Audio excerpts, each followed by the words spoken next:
18 বা 25 এরকম বয়সের আগে কোনো ব্যক্তি অটো গাড়ি দেওয়া যাবে না, কারণ তাদের ভারততো আসেনি। ইসলামের গাড়ি লয়ে জায়গা আমার বাড়ি নাই জায়গা, আমি বেচে মালিকের জমা দেবো, ভরে দেবো।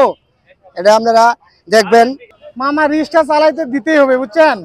রিক্সা না চালাইলে আমরা খাবো কি? মেন কর্মস্থলে হলো আমাদের রিক্সা। রিক্সা ছাড়া আমরা অন্য কিছু কাজ করতে পারি না। যদি রিক্সা বন্ধ করে দেয় তাহলে কর্মসংস্থান করে দেবে সরকার, তারপরে রিক্সা বাতিল করার ঘোষণা দেবে। স্টেজে মারে আপনাদের কাছে আবেদন, এটা ধরতে হবে।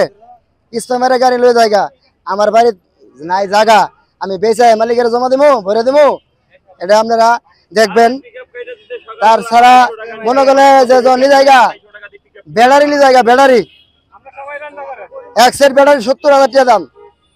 ব্যাটারি লয়ে জায়গা, ব্যাটারি নিয়ে গেলে এই টাকাটা দাম কামাই করতে হয়। অবশ্যই 25 বছরের আগে কোনো মানুষকে 18 বা 25 এরকম বয়সের আগে কোনো ব্যক্তি অটো গাড়ি দেওয়া যাবে না, কারণ তাদের ভারততো আসেনি।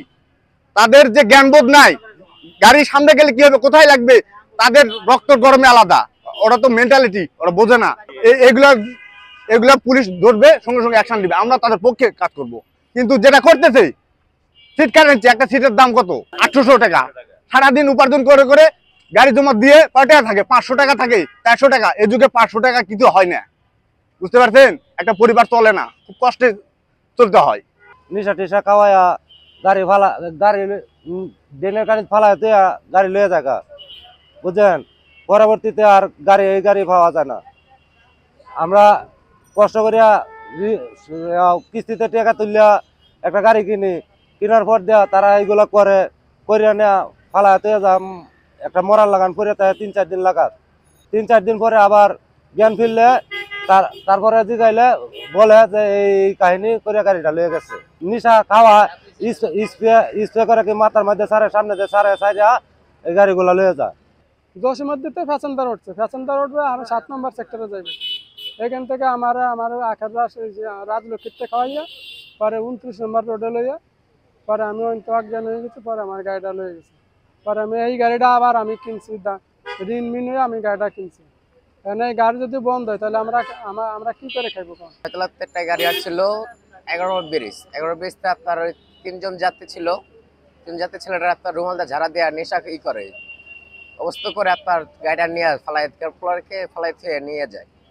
গাড়ি নিয়ে যাত্রারা বেছে আমাদের ওইখানে গাড়ি বেছে ফেলাইছে। তারপর ভাই ওকে 6 নিয়ে পৌঁছাই দেওয়া হয়েছে ওদের বাসায়। আপনার ভাই ওদের বাপ মা অনেকে জিজ্ঞাসা করছে, গাড়ি নতুন গাড়ি ছিল, কিস্তিতে গাড়ি কিনা দিয়েছিল ওকে। নিরাপদ না। আমার আব্বুরে ধরে এসে কিছুদিন আগে 3 দিন হয় গাড়ি নিয়ে গেছে। আর এইভাবে রাস্তার মধ্যে মেট্রো রেলে এদিকে দিয়াবাড়ি এদিকে গাড়ি নেওয়া যায়, গাড়ি নিয়ে যায় ওনারা, নিয়ে এসে আমাদেরকে অনেক অত্যাচারণা করে। আমরা তো বাড়ায় গাড়ি চালাই, আমাদের পরিবার আছে, সংসার আছে, আমরা তো 3 বেলা খামাই করে খেতে হয়, আমাদের পরিবারের দিকেও দেখতে হয়।